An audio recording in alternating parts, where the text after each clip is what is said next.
est dédié au FCBT Style et on va voir les mouvements de base du répertoire rapide. Donc ce sont des mouvements qui vont se faire sur un rythme bien précis, donc sur le rythme de la musique, le tempo, et avec des comptes bien précis également. Donc j'invite à être bien à l'écoute des comptes et ne pas hésiter à compter avec moi quand tu vas danser les mouvements. Quand tu es face à ton miroir ou face à ton audience, c'est ton repère, tu vas prendre une position où tu es légèrement de 3/4. C'est ce qu'on appelle l'angle de performance. Dans cette position, tu penses à te grandir, à bien sentir le sol sous tes pieds. Tu peux garder les genoux déverrouillés et un bassin, j'ai envie de dire, en position neutre. On pense à pas trop rétroverser ni trop antéverser. L'idée, c'est que ton bassin flotte un petit peu dans ce neutre pour respecter tes courbures naturelles. Tu vas te grandir, essaie de relâcher au maximum tes épaules, lever légèrement le menton, essaie de sentir ton axe et de t'allonger sur cet axe. Mais ça ne doit pas être une position contraignante, c'est plutôt une position d'allongement en fait, et d'alignement qui va évoluer. Tu ne vas pas rester figé dans ta position. Donc le premier pas qu'on va voir s'appelle Arabic Step, ça c'est l'ancienne nomenclature, ou encore Ondulation Step dans la nouvelle nomenclature. Ondulation, en fait tout est dans le titre, on va faire une ondulation. Si tu as pratiqué la danse orientale, ça consiste en fait à faire un chameau. Une ondulation qui va partir du haut du corps et qui va descendre à peu près jusqu'à ton bassin. Je dis à peu près pour éviter ce genre de mouvement où les fesses vont beaucoup partir vers l'arrière. Ça, c'est ce qui va se passer dans le haut du corps. Pour le bas de ton corps, tu vas avoir un pied un petit peu plus en avant que l'autre, le pied droit, en avant par rapport au pied gauche, toujours dans ton angle de performance avec ton regard dirigé vers l'avant. Et tu vas faire un pas qui se compte en 2 temps. 1, 2, 1, 2. Le poids de ton corps va aller du pied droit au pied gauche. On pourrait dire un peu de l'avant vers l'arrière. Et si tu te laisses un petit peu aller dans ce mouvement de balancement, tu peux peut-être déjà percevoir cette ondulation qui arrive. Je vais me mettre de profil pour que tu puisses voir. Et tu peux ajouter alors ce mouvement d'ondulation où tu viens lever ta poitrine, descendre ta poitrine et laisser dérouler cette ondulation du haut vers le bas.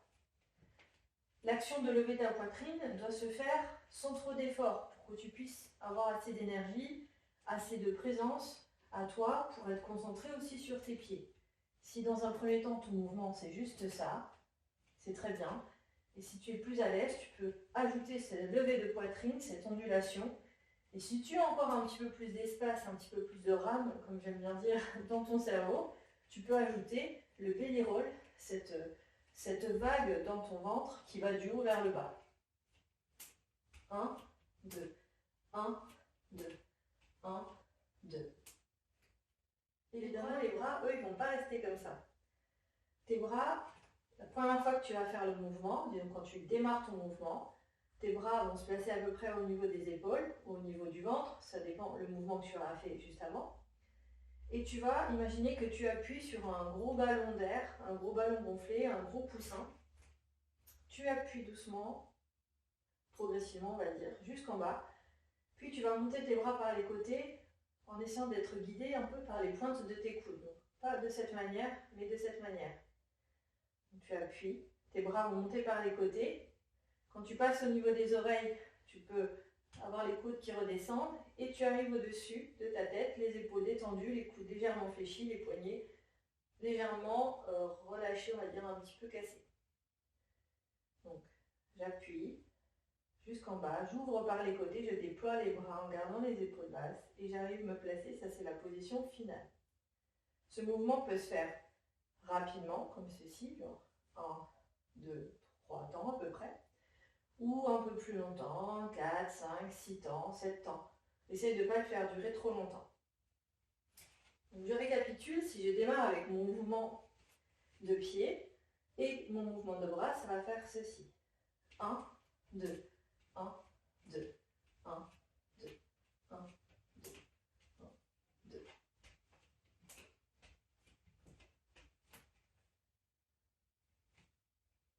Ce mouvement va pouvoir être varié, c'est-à-dire je ne vais pas le faire uniquement de face, je vais pouvoir tourner sur moi-même avec ce mouvement. De cette manière. Je vais tourner ma tête vers la gauche comme un clignotant et je vais tourner progressivement jusqu'à revenir à mon point de départ. Même chose pour la droite, c'est comme le clignotant. Si tu mets ton clignotant à droite, tu tournes à droite. Et deuxième façon de tourner, au lieu d'avoir les bras en l'air, tu vas abaisser un bras au niveau de ton épaule en gardant une belle ouverture ici. Donc de cette manière, tu fais ton mouvement de base. Le bras descend, la tête accompagne, comme un gros clignotant, un gros indicateur pour dire que tu vas faire ce même mouvement en tournant sur toi-même. Juste avec la tête.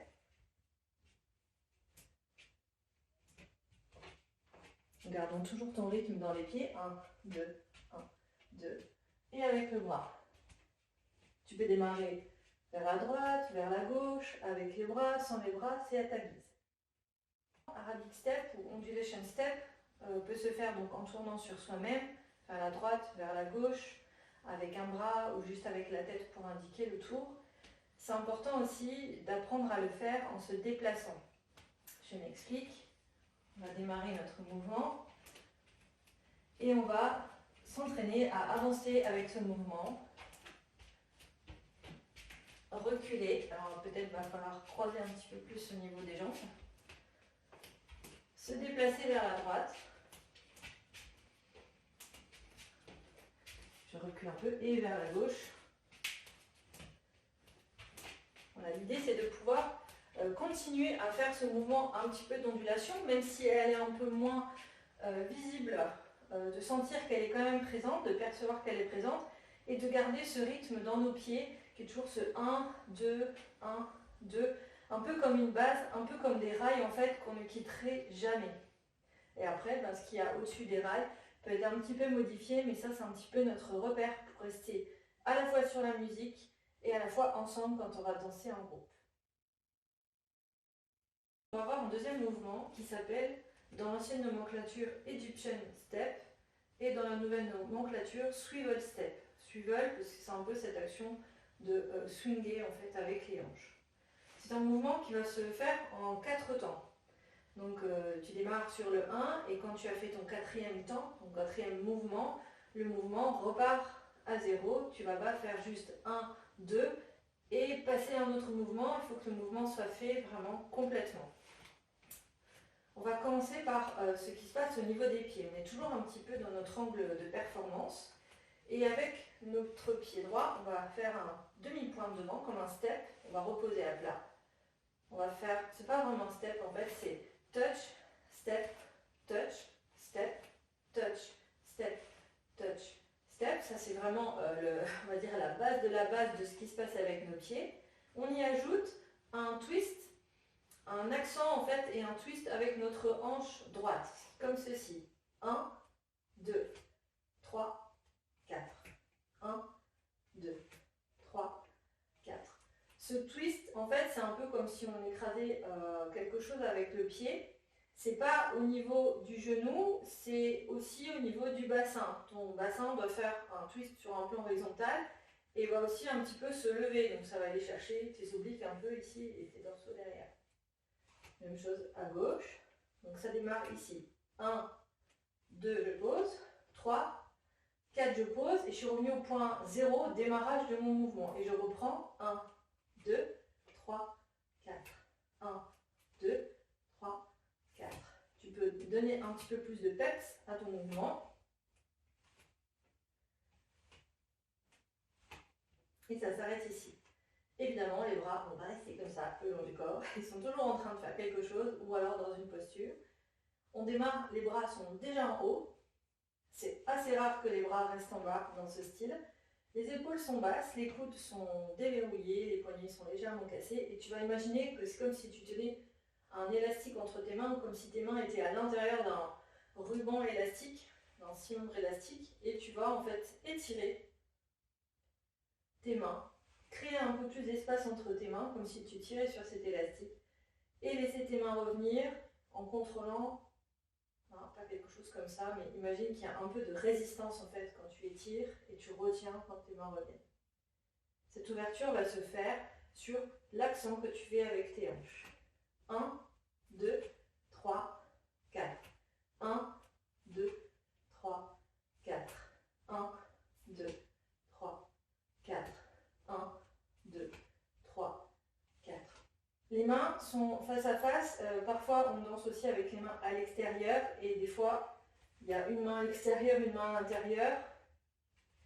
Si c'est tes débuts en FCBD, tu peux simplement laisser aller tes mains et te concentrer d'abord sur le travail de tes pieds, l'ouverture de tes bras, le fait de respirer aussi quand tu vas danser.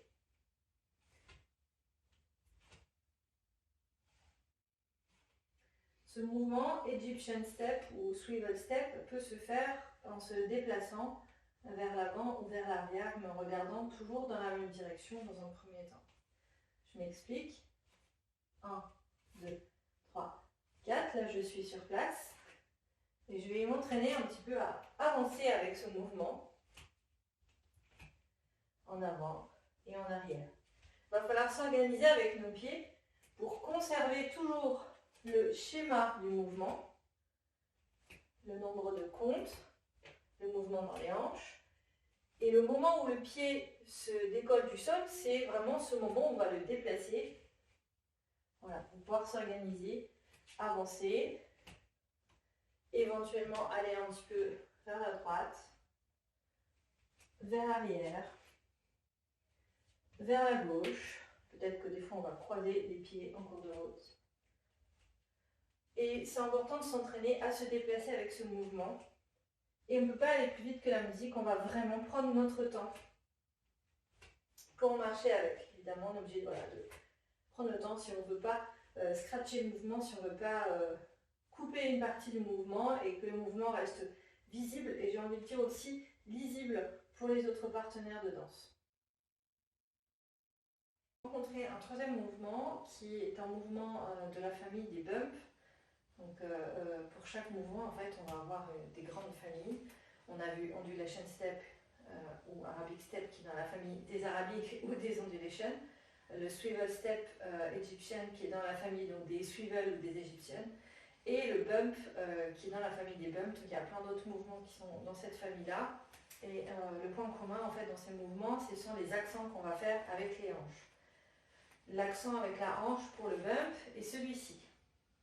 On est sur notre pied gauche, sur notre jambe gauche, le poids est à gauche, le genou est déverrouillé, donc évidemment ça sollicite beaucoup la cuisse et la hanche gauche et la fesse gauche. On va être bien souple dans nos appuis, ici la jambe talon va être décollée, et pourquoi on fléchit? Si on ne fléchit pas, en fait, on va être pas très mobile au niveau du bassin et ça va se répercuter dans le haut du corps, ça va être visible, pas très joli, et puis ça va pas être agréable au niveau musculaire. Donc on déverrouille. Bonjour les cuisses qui travaillent. Et on va faire un accent vers le haut. On va utiliser les muscles là. On peut aussi contracter le fessier. Et aussi exercer une légère poussée, comme si on allait repousser un petit peu dans le sol avec notre pied droit pour aller chercher de l'énergie. Donc cet accent se fait vers le haut. Là, je suis toujours dans mon angle de performance. Le regard dirigé vers mon public ou vers mon miroir. Et ce mouvement peut se faire d'abord sur place et on va s'entraîner à le faire en pivotant. Il s'appelle pivot bump ou pivot bump si on dit un petit peu avec l'accent anglais. Quand je vais faire mon pivot bump, en fait, au moment où je pousse avec ma jambe droite pour faire l'accent, je vais aussi décoller légèrement le talon de ma jambe d'appui pour pouvoir décoller le talon et pouvoir pivoter sur l'avant de mon pied gauche de cette manière. C'est important que le pied ne reste pas complètement collé au sol, le pied gauche, sinon ça va faire une vrille au niveau du genou. Si le talon est décollé, c'est plus facile de pivoter. Donc, bump, bump, bump, bump, bump. Et on va pivoter. Sur combien de temps, me direz-vous? Il n'y a pas de temps pour ce mouvement. C'est un mouvement qui se compte en un temps. Alors évidemment, on ne va pas faire juste un et passer à autre chose, parce qu'il faut que le mouvement puisse se dérouler dans le temps et sur la musique. Mais disons que si on est un petit peu perdu dans nos temps, on veut attendre une phrase musicale qui arrive, un temps fort dans la musique, on sait que ça va arriver, mais on ne sait pas exactement combien de temps, ce mouvement est parfait pour combler les trous. Ou pour avoir le temps de réfléchir à tiens, qu'est-ce que je dois faire après, je ne me souviens plus du mouvement, je prends un temps pour réfléchir, un temps pour respirer, et je vais faire un, et ensuite je peux placer un nouveau mouvement. Donc évidemment les bras ne restent pas comme ça. Le premier mouvement, la première fois qu'on va faire ce mouvement, notre bras gauche va être en haut et notre bras droit va être devant. En moyen mémotechnique, on pourrait dire, avec ma main, je viens un petit peu présenter cette hanche ici. Donc, admettons, si j'avais les bras en haut, je vais commencer à faire mon bump et je place mon bras ici. Je pourrais aussi faire ça, ça marche très bien. Pour ma part, j'aime bien descendre le bras, présenter, et c'est bien souvent comme ça qu'il est présenté sur les vidéos et enseigné. Bump, et j'ai une deuxième position de bras possible qui est celle-ci, avec un changement, le bras droit qui monte et le bras gauche qui descend. Donc ça déjà, je peux le faire sur place. Bump, bump, bump, 1, 1, 1. Je switch mes bras tout en gardant mon accent. Et je n'ai pas obligé de tourner dans un premier temps, ça peut être juste une façon de me présenter. Ensuite, en tournant, j'ai toujours mon bras droit donc en première position. Je fais mon tour, tranquillement, tour graduel. Je change de bras et mon deuxième tour va être toujours un peu plus rapide que mon premier tour. Je recommence avec le premier, première position de bras. Je switch. Et le deuxième va toujours être un petit peu plus rapide. Si on peut, on le fait sur 4 temps maximum. 4 temps, ce serait vraiment très bien si on a le temps de compter, si on a l'espace mental pour compter. Sinon, on se dit juste, on le fait un petit peu plus vite. Reprenons. Installation de la position. Premier tour. Changement de bras. Et on accélère un petit peu. Pas de précipitation, c'est important de conserver toujours ce bump qui est comme le rail, en fait, la base de notre mouvement. Il faut imaginer en fait qu'en FCBD, on va poser une base de mouvement et par-dessus, on va coller des variations, des ajustements avec les bras, mais il faut toujours qu'il y ait cette base qui soit reconnaissable et visible par les autres danseurs et danseuses. Donc pour récapituler, on va avoir 3 premiers mouvements de base dans le répertoire rapide qui sont Arabic Step, Undulation Step,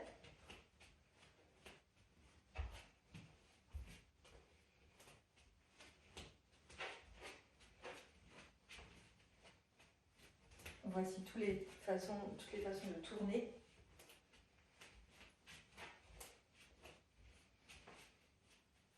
Egyptian Step ou Swivel Step.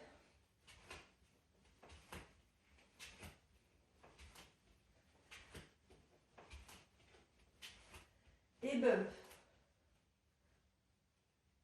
Position 1 de bras. Position 2. Position 1, premier tour. Position 2, deuxième tour un peu plus rapide.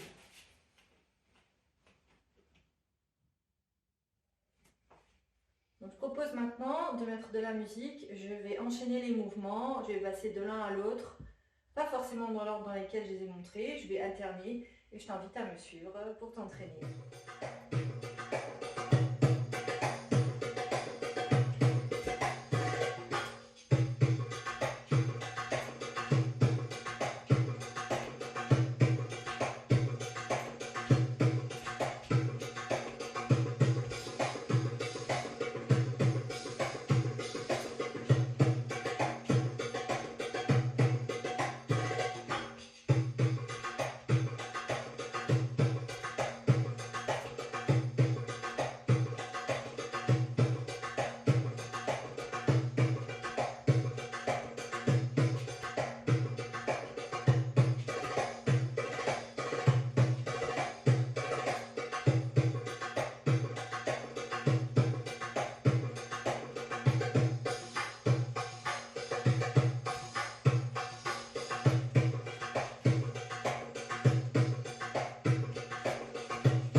voici pour ces 3 premiers mouvements du répertoire rapide du style FCBD. Je t'invite à les pratiquer encore et encore, à bien t'échauffer bien sûr avant de danser, en tout cas à préparer un peu tes chevilles, tes épaules, ton bassin, tes hanches, etc. Et une fois que tu as vu un peu les débuts des mouvements, peut-être tu peux juste refaire la fin de la vidéo, donc avec les 5 minutes de pratique pour t'entraîner. Et amuse-toi aussi à le faire sur des musiques de ton choix, des musiques vraiment de tous les styles. Tu peux essayer avec du métal, avec du pagan, avec de l'électro, avec de la techno, avec pourquoi pas des musiques classiques un petit peu rythmées. En fait, ce qui est important, c'est qu'il y ait un tempo régulier. Tu peux essayer avec des musiques avec des tempos irréguliers aussi pour voir ce que ça fait, parce que plus tu vas expérimenter, plus tu vas pouvoir sentir et on va dire jongler, on va dire apprendre à t'adapter, être un petit peu une danseuse tout terrain, j'ai envie de dire, si on peut parler de musique. Danseuse ou danseur, bien évidemment. Voilà, n'hésite pas à me poser tes questions si tu en as, à mettre un commentaire, à me faire un retour. Je serais vraiment ravie de te lire et de savoir un peu comment ça s'est passé pour toi. En attendant la suite, je te souhaite une bonne danse et prends soin de toi.